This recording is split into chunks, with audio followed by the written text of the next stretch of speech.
You know that I'm a bit of a sucker for some metal and some EDM. My ears are saying like, oh, the song is gonna go like, show me, show me, show me. Rewind the brain. Oh God, please don't choke me. Kia ora and welcome. My name is Stylistic and I'm your vocal coach for today because we're taking a look at Alexandra with Choke Me from Romania. Never seen this before. I'm so excited to see what is she up to with her vocal technique. How is she creating these fantastic sounds and how can you sorry, I feel like I'm yelling at you, but how can you create them at home? Let's get straight to it. I'm so excited. Before I get to Alexandra, if you would like to catch me for more vocal coach analyses, hit that subscribe button. I would love to see you around here more often. Alexandra!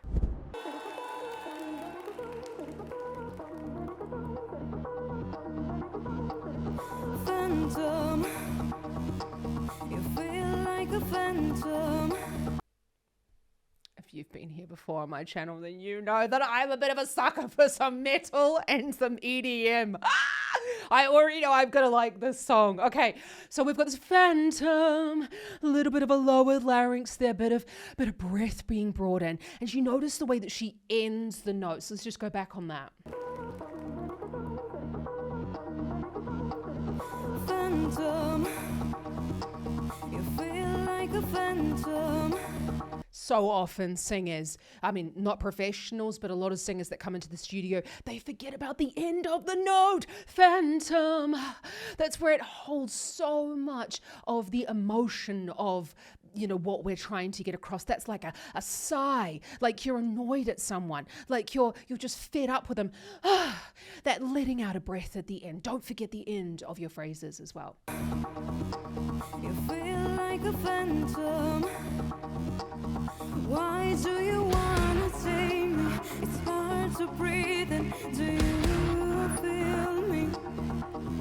Oh, this is definitely within that chest voice register, so where the chest voice loves to live, but we've got a slight thinning of the vocal folds. Phantom, which is helping to bring on the vibrato when we've got that thyroid tilt, but it's also helping to bring that softness to the sound. So my ears are saying like, oh, the song is gonna go like up and loud, because when we start in this slightly quieter place, well, not slightly, but a much quieter place at the beginning, it gives that loud or that volume at the end of the song, or that belting, or whatever you want to call it, at the end of the song, it gives it like more power and it seems even louder. Why do you want to take me? It's hard to breathe and do you feel me?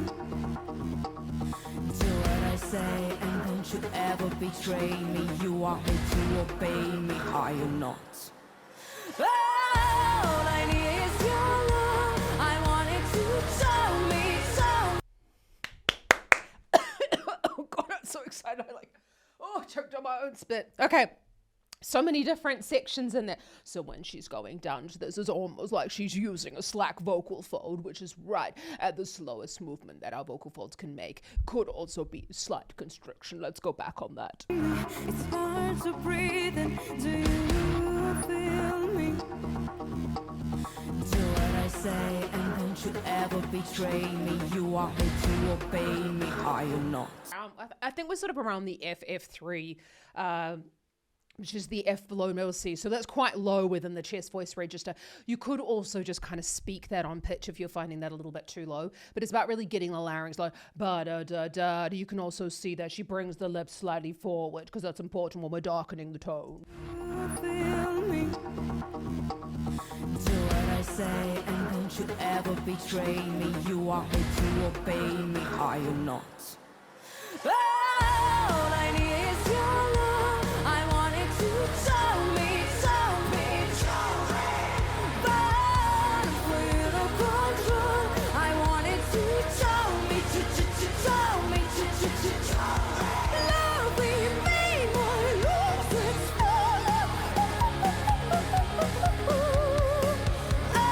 all I need is your love. I want it to show me, show me, show me.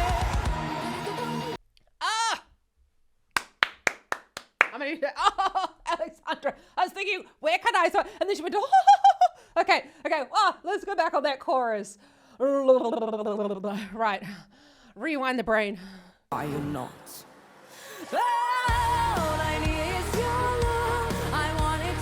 Okay, sometimes with these things, I want to make like a qualified, this is the first time I'm ever hearing this song. It's also the first time I'm ever looking at a singer.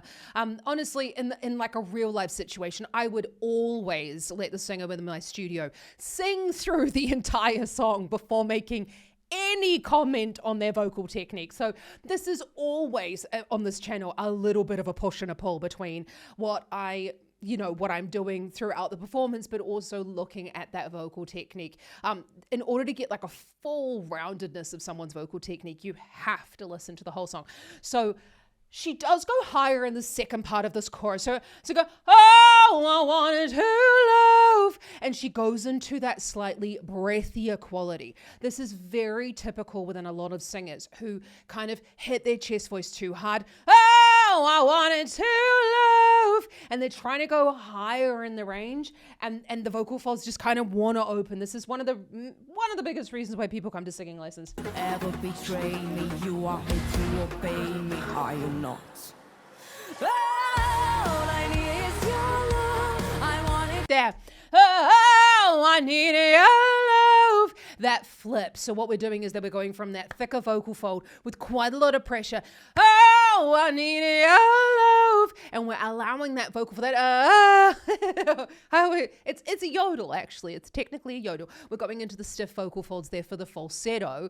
It's a stylistic decision. Okay, it's a stylistic decision that someone can make. She does go higher, so I'm not sure why she's doing that in that part of the song. But maybe it's also because she then goes into a slightly more classical sound. all I need is your love. I want it to show me.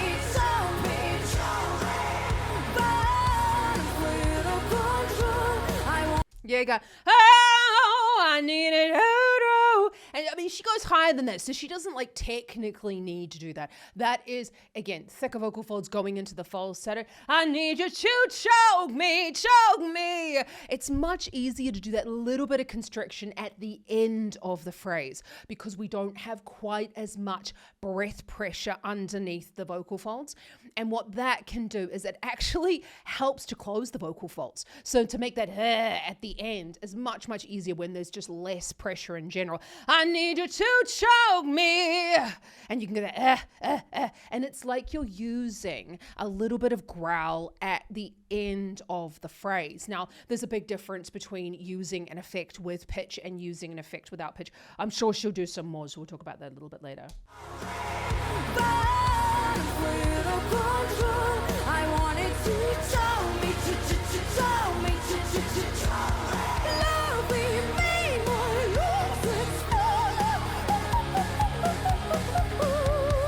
okay, I don't understand this thing about going into this classical stuff in the middle, but I'm kind of here for it because I do love a bit of like cross style and singing.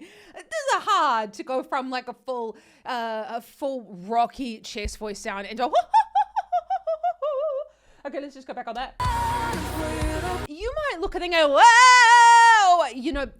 She's got, I see this all the time online. There's a singing teacher out there who sort of like waxes lyrical about the fact that you need to like show your teeth and have a big smile in order to have this style of voice.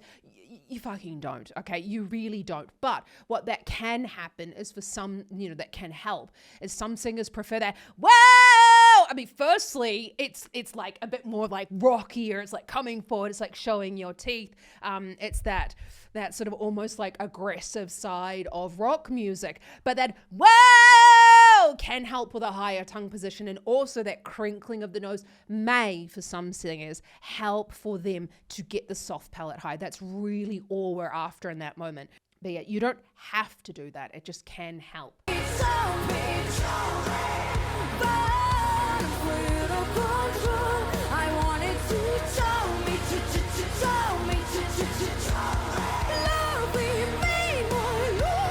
There, that sounded, love me. So she's gone in with, again, that's the same thing that she was doing before at the beginning of the song. She's thinned out the vocal folds, but she's used a little bit of twang to help her to keep them closed. Rather than going, choke me, papa, louder, louder. that's the easiest way for us to take a thinner or more, thinner vocal fold, what a lot of people kind of refer to as the mixed voice, further up in there. And then she could have done it for this third phrase, but she's gone into and she's rounded out the lips there. Just kind of helps us give that timbre to the, the color of the sound.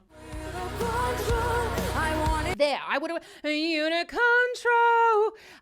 I would have, personally, if one of my singers was singing this song, and again, like, Alexandra is a professional singer. She can do whatever the hell she wants on stage, yeah? But if one of my singers was singing this song, I'd ask them what they wanted to do. Mostly, they'd want to be able to sing it in a louder voice quality. So I would say add some twang. But I wanted to go, and adding a little bit more of that twang there. That, as I said, it can help to close the vocal folds as you're going further up in the range.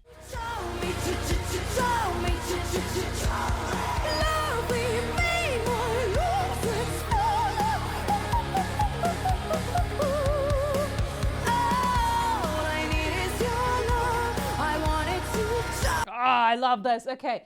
So that's like really, really hard. A lot of singers who sort of maybe come from a classical background find it very difficult to close their vocal folds further down the range. It's not something that's often taught. So let's watch the way that she transitions. This is a perfect example of going over your passaggio and taking the weight. So it depends on what your aim is. If your aim is to go, you need to take the weight out of the sound earlier than you might think. But if you're trying to keep the chest voice in, you need to take the weight out, but you need to kind of keep the weight in the sound. Take the weight out, keep the weight in the sound. I'll explain myself.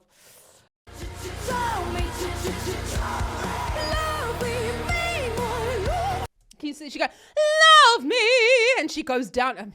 My vibrato at the moment is like absolutely wild. So she does a much better vibrato than I just did. She goes, love me, and she's releasing into it. So you can hear that, love me. I would have said to keep the twang in there, love me, to come down, because it's kind of, that's harder for the voice, what she's doing. Yeah. Got this rounder mouth shape there. Now, as soon as we start rounding out the lips there, we tend to say, and I see this so much online, that people say like, oh, it starts to sound a little bit classical. I mean, not necessarily. It can be one of the reasons why the sound is becoming more classical, but it has a lot more to do with the fact that what the actual vocal folds are doing. They're actually, it's a completely thin vocal fold. I've taken out all of the pressure behind the vocal folds. They're super thin rather than or if I'm trying to belt up there. So what we it's not just the mouth position that makes the classical sound, but that it does darken the timbre. So a more rounded lip is going to darken the timbre. I wanted to show me.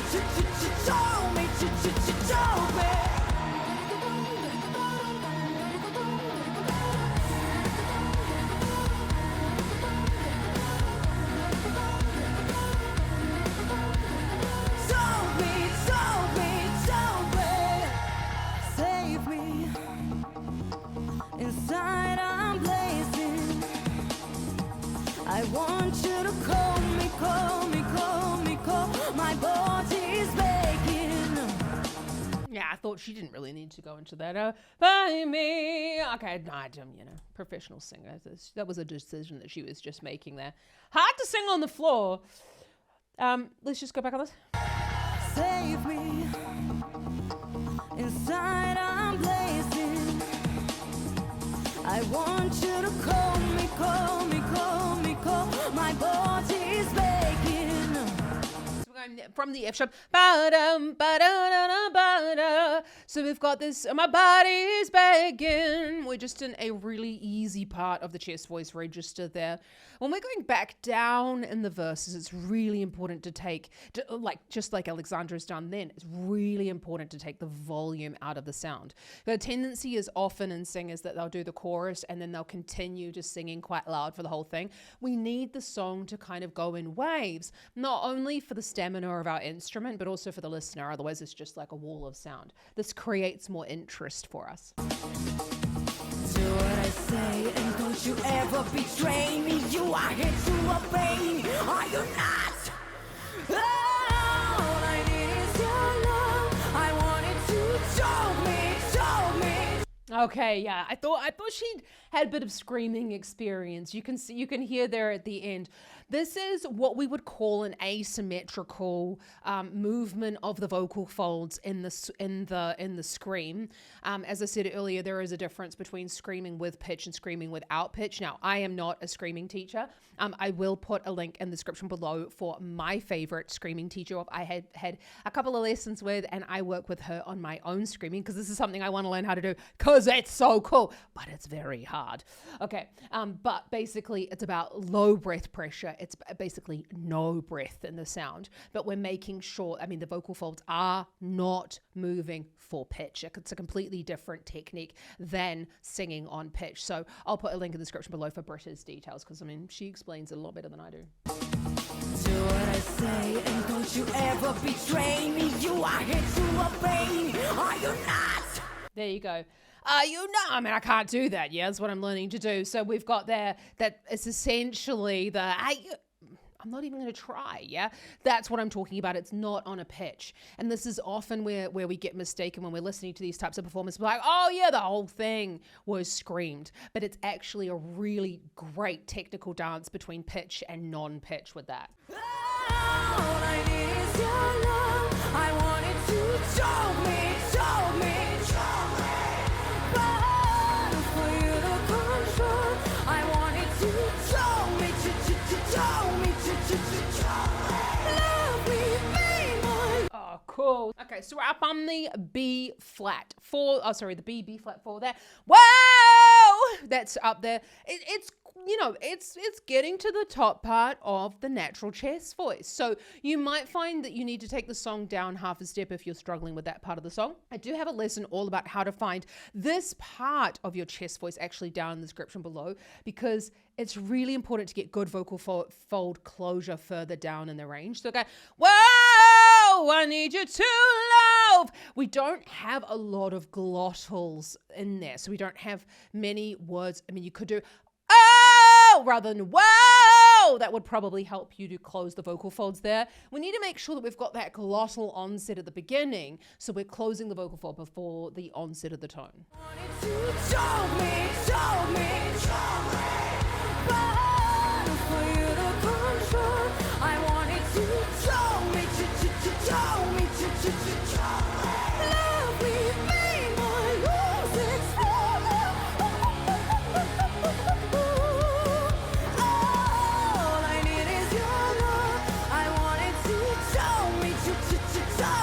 I love it.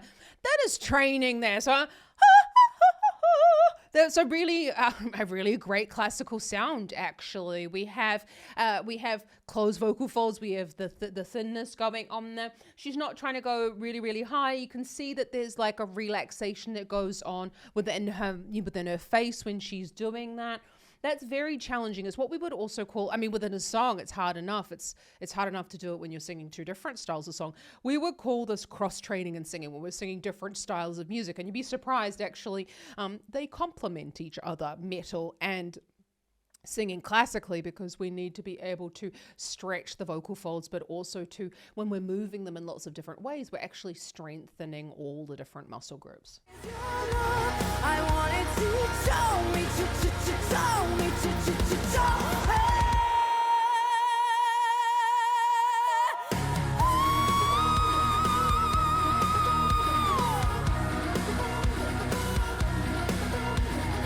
What was that note that she just hit? Okay, so it was the B flat 4 there. Now I'm like, awesome. It is a high chest voice note. I do really, really love, though, that the song isn't always about singing crazy.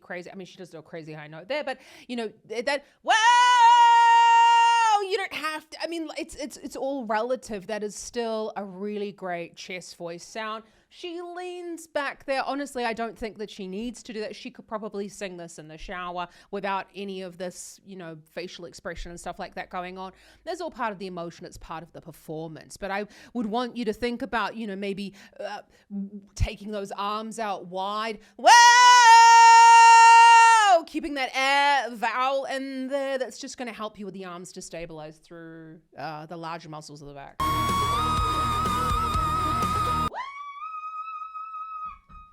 Oh, yeah.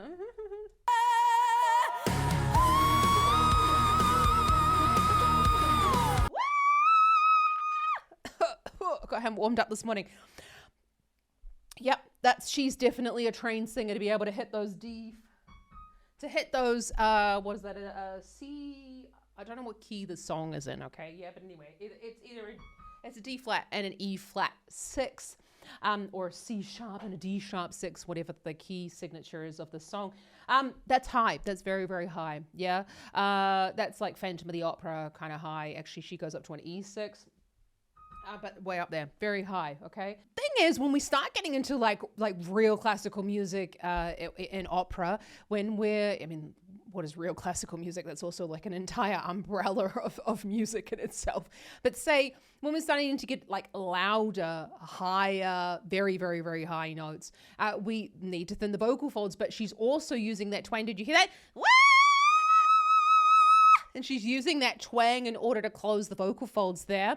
And that gives us the volume that's needed that high up in the range. Because there comes a point that, we could belt it, but it just sounds really horrible. So we take all of the weight out of the vocal folds, add in that twang, and we add in a couple of other things in there as well. Alexandra. It's not always about high notes, but I do like a bit of a high note.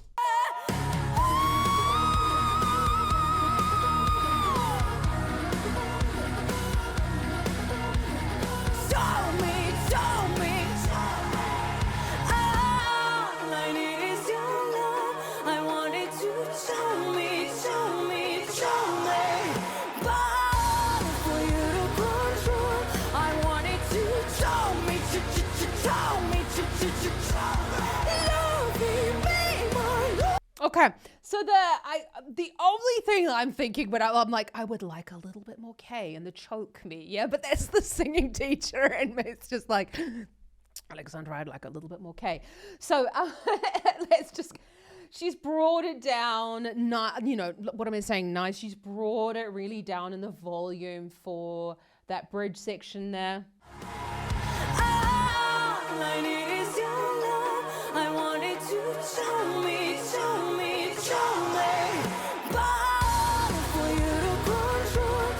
I love it. So we go, whoa! We've got this wider mouth position then. I know I said that you didn't need to. Sometimes that can kind of help.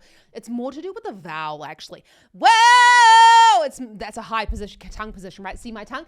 Whoa! It's not, okay, I must admit, my tongue is a little bit wide for my mouth. That's like a thing from, being born, yeah? Everyone, hands are different sizes, tongues are different sizes. So it's not about spreading over the sides of the teeth. That's something I'm actually working on at the moment. But it is about having a high tongue at the back, because otherwise you can forget all of your really high notes. Got to get the tongue high.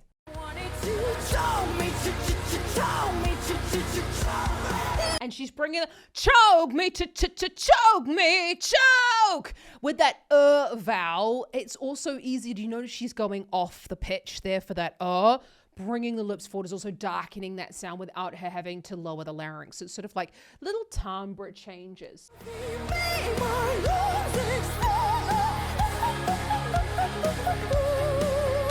I like that she made a little bit more of that. Yeah. Love me, she sort of went into more of a classical sound. I feel like probably because she just hit that E flat 6. But we've got more of that. More of that kind of classical sound going on there. What even is that? It's a little bit of the twang, and the vocal folds are thin, but again, in that moment, they're a little bit thicker. So it is about playing with these movements, lots and lots and lots of thyroid too, because we can hear that vibrato coming through that. Oh, actually, if vibrato is something that you would like to work on within your voice, our next module within the Vocal Academy is going to be vibrato. So check out the link in the description below to apply. We would love to help you to develop it. It is one of the main differences between speaking and singing, but also adding vibrato adds a warmth to the sound. It also sounds more sung. So it is extremely important when it comes to singing.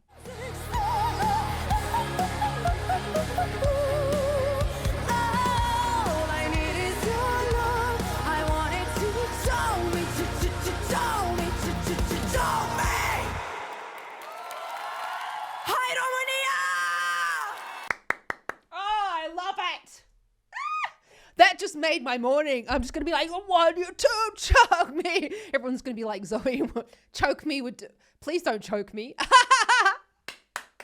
I love it. I want you to choke me. Oh, that's a very catchy song. That could just be like a normal song. That just, sometimes, and I say that with a pinch of salt, because sometimes with these Eurovision songs, they can be like a little bit crazy. You have to admit, they're not always songs that you would hear sort of like in mainstream radio. That could be something that you could hear on like an alternative mainstream radio station. I'm very excited. Romania. Oh, strong entry. Let me know down in the comments what you're thinking. Let me know. I'd love to hear. Oh, there's quite a lot of rock going on this year, isn't it? Very exciting. I'm loving it. I'm definitely here for a little bit more rock, okay? So if you've enjoyed this video, hit that subscribe button. Honestly, it really does help me to help more singers like yourself. I'm a full-time singing teacher, and it allows me to carve out more time in my working week to spend more time hanging out here on YouTube. I mean, basically, I'm, just jamming in my office. Oh, I'm going to stop there. Check out Support Eurovision up here, and I just want to say, anyone can learn to sing. I would love to help you to discover your voice. And honestly, my main goal is really, I believe that there is so much crap out there on the internet about singing. There is so much rubbish. And you could watch, I have singers coming into the studio all the time saying, Zoe, I've watched so many YouTube videos about how to sing. You're not going to learn to sing at that level through watching a couple of YouTube videos. It's about getting feedback. It's about getting one-to-one feedback. None of these like asynchronous, send me a fucking video and get it back and then you have no idea what you were talking about and you've moved on. No, I'm talking about group classes, singing for a teacher like myself or one of the other teachers inside the Vocal Academy, getting that feedback so that you can go, oh, okay, Zoe said I need to do A, B, and C. And then you have a plan. You have a plan of what you can actually go away. You have a plan in your hand of what you can go away and work on. I am here to tell you exactly what to do in order to improve your singing. Please let me do that. Please stop watching YouTube. I mean, I have a YouTube channel talking all about singing, but honestly, I'm trying to also say to you, please come to some lessons. I'd love to help you. You just get so much more work done. Inside the Vocal Academy, we have 12 touch points every single month where you can get feedback on your singing. 12! There's honestly no other program out there that does that. So I'd love to help you. Check out the link in the description below for how to apply. We'd love to chat to you about your singing goals. Anyway, I'm off to go and have some lunch because I feel like I need another coffee after that. I'm all like pumped up. Anyway, have an awesome rest of your day. Ka kite anō. Happy singing!